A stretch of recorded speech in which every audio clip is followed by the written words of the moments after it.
Surely you remember Batista, one of the most famous wrestlers in the early 2000s.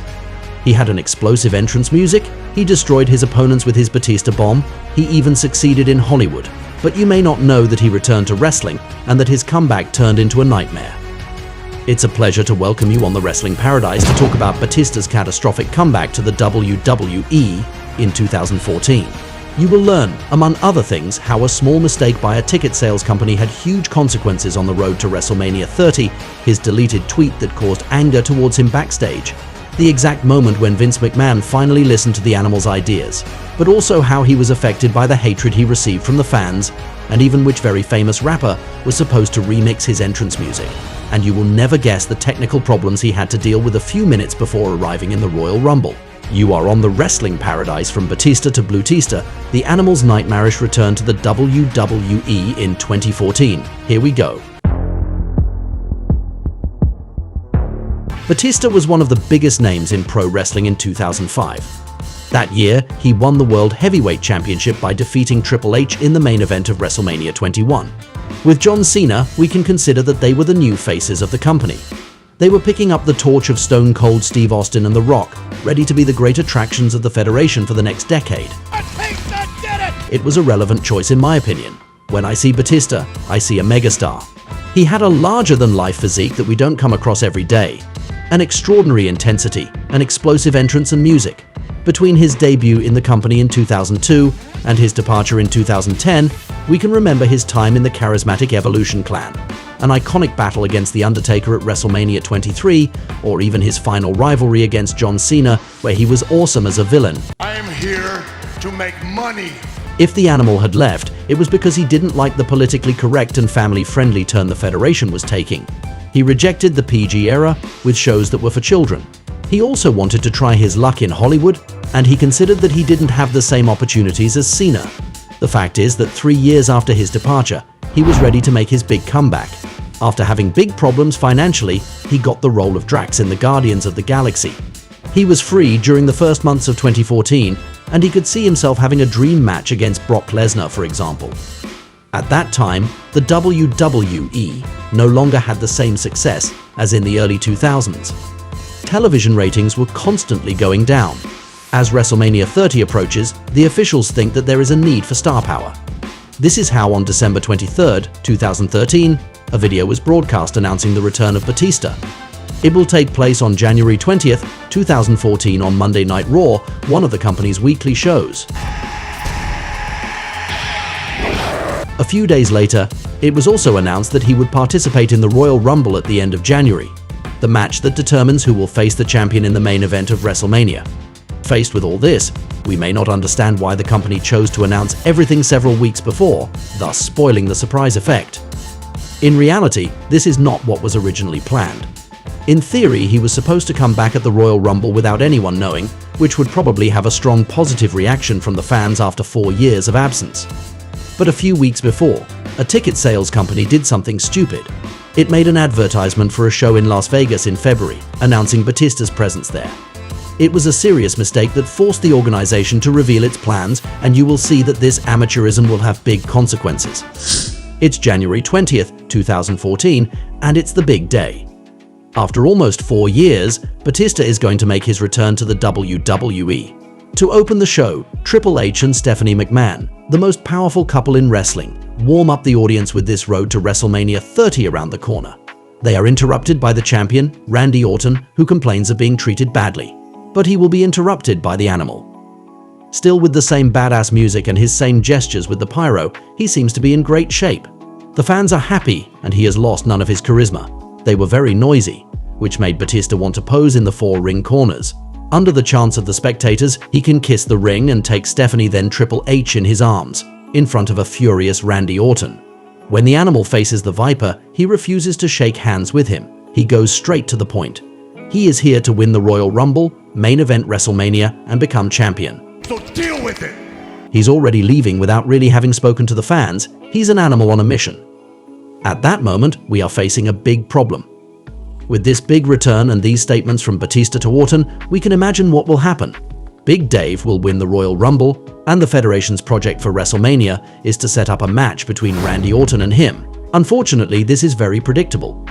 so we imagine that the fans will not explode with joy when he wins since they will expect it. They might even be angry.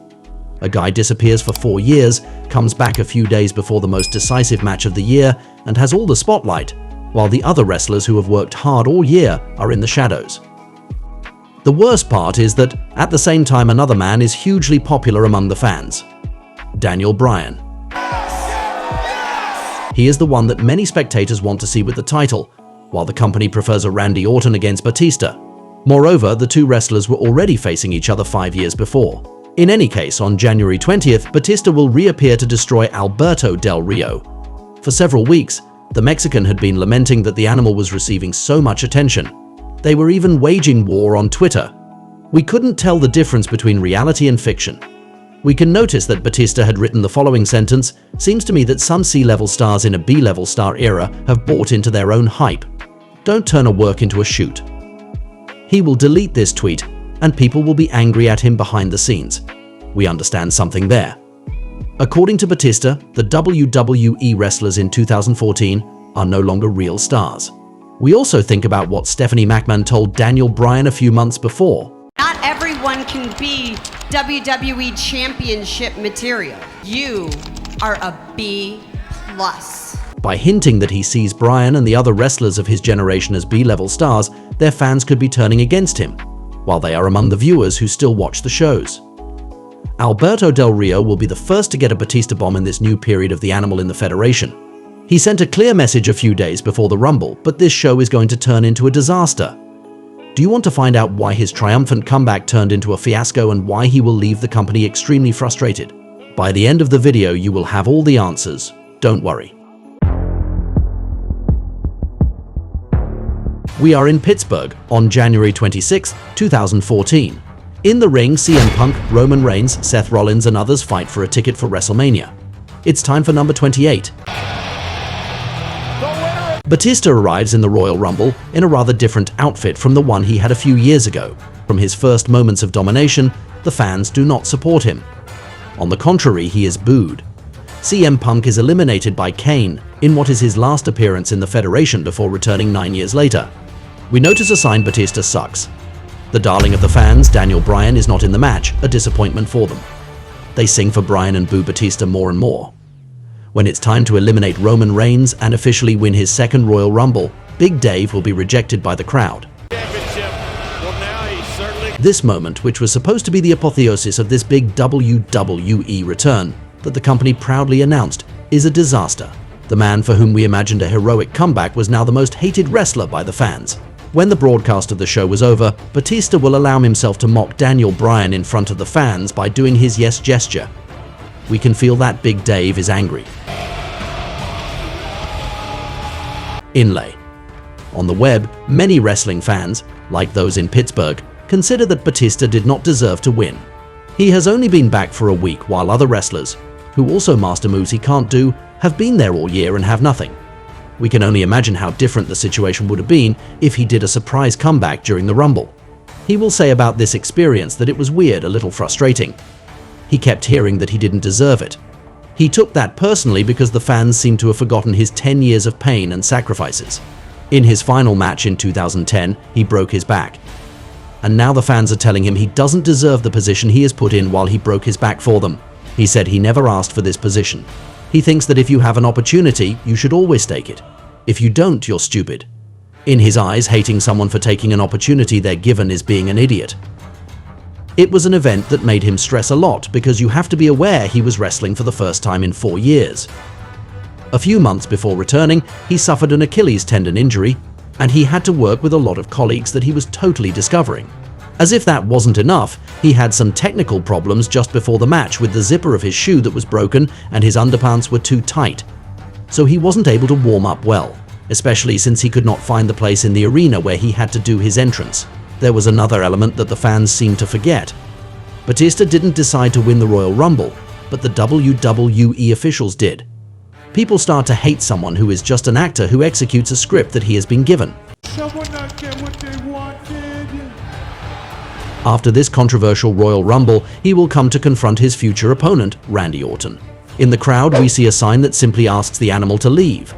He reiterates that he is there to win the title, no matter who it will be against. In this segment, there will also be Brock Lesnar. It was still amazing to see these three men in the same ring who were together at the Ohio Valley Wrestling Training Center about 12 years earlier. In the end, while waiting for the WrestleMania main event against Randy Orton, Batista continues his program with Alberto Del Rio. The following weeks, they attack each other in turn before facing off at the Elimination Chamber show. Despite his victory, he is still booed there. The fans have found a new nickname for him, Bluetista, which they don't hesitate to sing, just like the name of CM Punk, their other darling.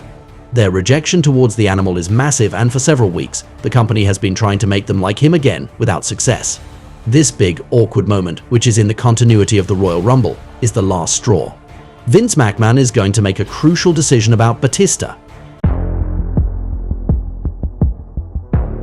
We're on SmackDown, one of the Federation's weekly shows, a few days after Elimination Chamber. In a stunning outfit with a white tank top, sunglasses and a beret, Batista does a completely different promo from all the others since his return. He starts by saying that he loves this business and this company. He didn't come back to be loved, nor to please anybody. He came back to become the WWE champion. The fans don't need to encourage him, but they're going to have to deal with it. He says he can destroy anyone they put in front of him. He sees himself as the best representative of the Federation, and that also includes Hulk Hogan and The Rock. He doesn't understand what happened to this business. He asks where the real men are, where the attitude has gone. He blames the fans for singing the names of 80-pound wrestler wannabes. They chant, yes, yes, yes, but the truth is no, no, no, the fans will never be like him. He asks the fans if they really think that their heroes are as good as him. Everything about him screams WWE champion. He can understand the fans. They look at their heroes and think they're like them. They look like them. If their favorite wrestlers can be champions, the fans can too. He tells them they are living in a dream. They should go back to your jobs, get out of his world. From now on, he will systematically destroy each of their heroes on his way to the WrestleMania main event to become WWE champion. Before being interrupted by Dolph Ziggler, Batista therefore does a promo where he is no longer a nice guy but a villain. He seems to say everything he really thinks and is no longer afraid of having the fans against him. I must admit that I find this promo absolutely great, the content and the delivery. He goes back to the character he played at the end of 2009 and the beginning of 2010. A villain. In my opinion, that makes him much better. It was a relevant choice with this very real hatred he received from the fans. WWE's initial scenario of him returning as a hero to win the Royal Rumble in a very predictable way did not work at all. The Animal explained about this change along the way that they wanted him to come back and have this segment with Stephanie McMahon and Triple H in the ring. For his first night since he came back, he just wanted a few minutes with the fans all by himself. But they didn't listen to him. He was already telling them he was better as a villain, that the fans wanted him in a villain character. But the officials thought that the fans would love him. The more they tried to get him liked, the more they were booing him. Every night he would go backstage, look at Vince McMahon and tell him they had to change what they were doing. One night, Vince was so frustrated that he told him he was going to be a bad guy. Batista said that's what he wanted for 2 months. It seems like Vince just didn't want to agree with him. Anyway, from that point, a month away from WrestleMania, everything will be different. He will face Daniel Bryan on Raw, and then have a segment with the one the fans loved. On that day, on SmackDown this time, he arrived with a sleeveless leather jacket that recalled his period as a villain in 2010. There was the same lighting as in the past, with Batista in the light and the fans in the dark. He started by asking a very simple question. Where have all the real men in the WWE gone? He describes Daniel Bryan as a troll with a goat's head who will come to interrupt him. Batista persists by saying that wrestling changed from the moment they let fans into the locker room. To all that, Bryan says he is a fan and exactly like all the spectators in the arena. The contrast between the two men was striking. On the one hand, there was the old-school larger-than-life wrestler. On the other, the modern wrestler who comes from the indies. Daniel Bryan will settle for a few jokes about Batista's appearance before it escalates. Nevertheless, this was perhaps the most symbolic segment of this road to WrestleMania. It is the little man with a beard, this outsider against all odds, that fans prefer to the Animal. A few days later, it was the Yes Movement on Raw. Daniel Bryan occupied the ring with his fans to get what he wanted. A match against Triple H, that's not all. If he won this battle against the game, he would be added to the title match between Randy Orton and Batista. It angered Big Dave, who didn't come back to have a triple threat and who earned this opportunity by winning the Royal Rumble. With Triple H getting fed up with everyone, Batista and Orton preaching for their interests and Daniel Bryan and his fans in the middle, the situation became much more interesting. We can notice a strong symbolic sentence that Triple H says to Batista. I'm sick of Hollywood movie stars coming back here thinking they can tell me what's right for this business. On March 24th, there was a scene with Batista, Randy Orton, and Stephanie McMahon. Big Dave wasn't holding back and he was much more entertaining. He reminded the fans that they were stupid, criticized Randy Orton for licking Triple H and Stephanie's butts. He even disrespected Steph by saying that she had been drooled over by a lot of people anyway.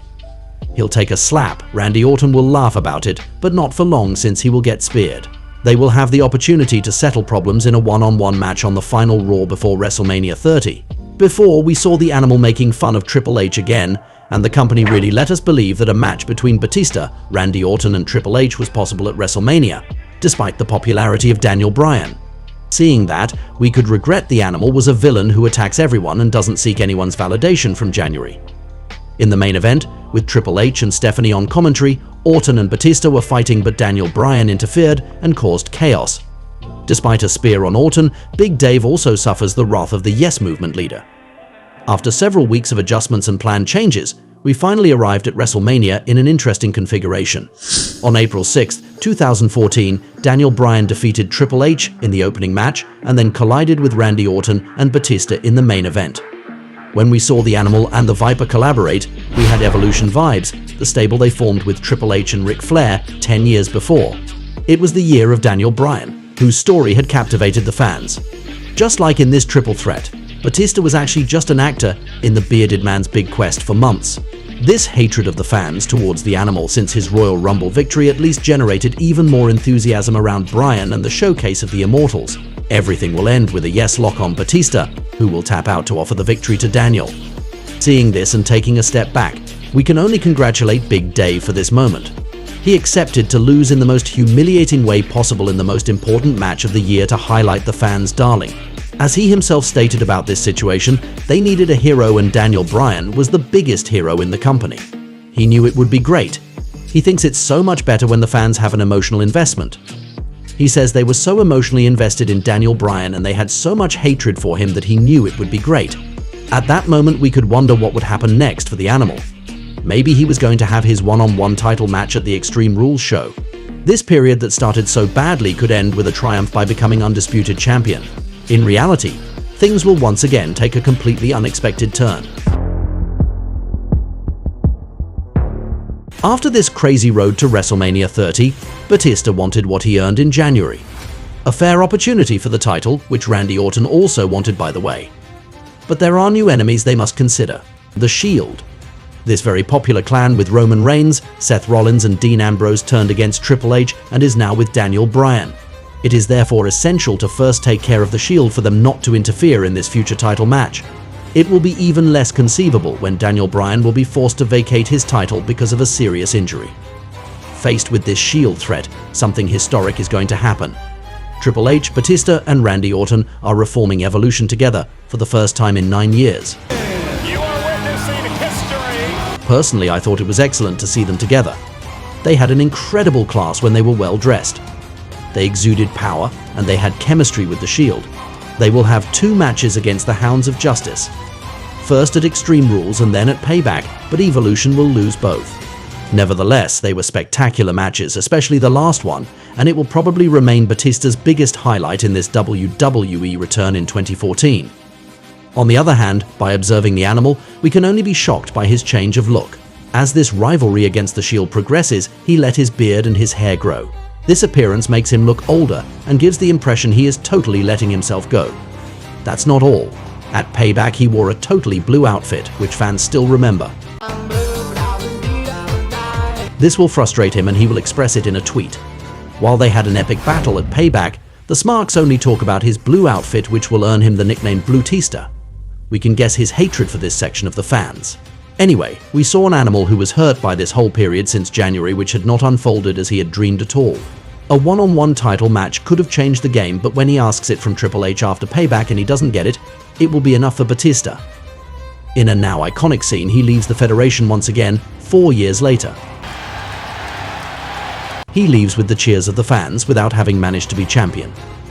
As he disappears, Triple H yells at him not to come back when his next Hollywood movie will be a failure. Fortunately for the Animal, he will succeed better in cinema since Guardians of the Galaxy will be a hit. Triple H was proved wrong.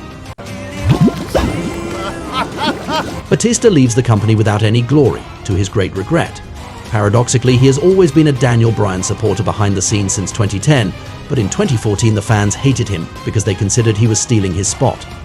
Taking a step back on this period, Batista will say it was a horrible experience. He would have so much preferred to be the guy the fans wanted him to be when he was there. He thinks he took a lot of negativity that he didn't deserve in this situation. There's another element that frustrated him, and that is very surprising. He talked to the rapper RZA of the Wu-Tang Clan, a friend of his, and he was okay to add lyrics to his theme song for free. But the WWE didn't want to do it. His music could have been refreshed to differentiate him even more from the past, but the company refused to listen to him. Just like they didn't for weeks when he was asking to play a villain. The Animal thinks it's too bad the fans were so busy singing CM Punk or Bluetista because they missed out on good matches he had, especially with Dolph Ziggler. In the end, Batista will leave without having faced Daniel Bryan for the title, whose popularity will also make Roman Reigns suffer a similar situation to the Animal in 2015. He will also not have faced Brock Lesnar or Triple H. There is no doubt about it. His return to pro wrestling in 2014 will have been an absolute disaster. Fortunately, Batista's story in the WWE did not end with this nightmarish experience. In 2019, the Animal returned to have one final match against Triple H at WrestleMania. It was of course an ideal opponent for him since Triple H is one of his mentors, and that it was against him that it all started 14 years earlier. This time, he will have a villain role from the start, with a segment where he will attack Ric Flair in February. He is in a register where he felt more comfortable, where he has always been the best in his career. It was only for one match, but there was still an identity. We remember Batista's colorful sunglasses, the nose piercings, the striking moment when he screamed, Give me what I want! Give me what I want! Give me what I want! By the way, about this scene, Big Dave said that he forgot what he was supposed to say and that he improvised. We also remember the moment when Triple H tore off his piercing at WrestleMania 35. After this match that he lost, Batista will officially announce his retirement. We can still find it a pity not to have a career against career between the two men. This could have given spice to their confrontation, especially if Batista planned to retire right after it anyway. In any case, he was able to conclude his career in pro wrestling by coming full circle and without frustration. It won't erase the 2014 fiasco, but it had the merit of being a poetic ending. Batista said that Triple H has made him a star. He invested a lot in him. He not only let him beat him 3 times clean, but he also took the time to let him ride with him and give him advice. He prepared him to be a star, so Batista wanted to end his career by saying thank you to him and laying down for him. And this is how our documentary about Batista's 2014 nightmarish return ends. We could see that from the start, it was doomed to go wrong because of an error that spoiled the surprise effect. The company insisted for several weeks for the fans to like him, but they preferred Daniel Bryan. Fortunately, the Animal ended up playing a villain and they were able to invest the audience emotionally, although he left frustrated. This makes me offer a debate to you. If you had been a WWE screenwriter, how would you have written the entire return of Batista in 2014? Come and give your opinion in the comments. I wonder what you think about it, and in any case it will be interesting to talk about it together. We can say that Batista's run was fascinating.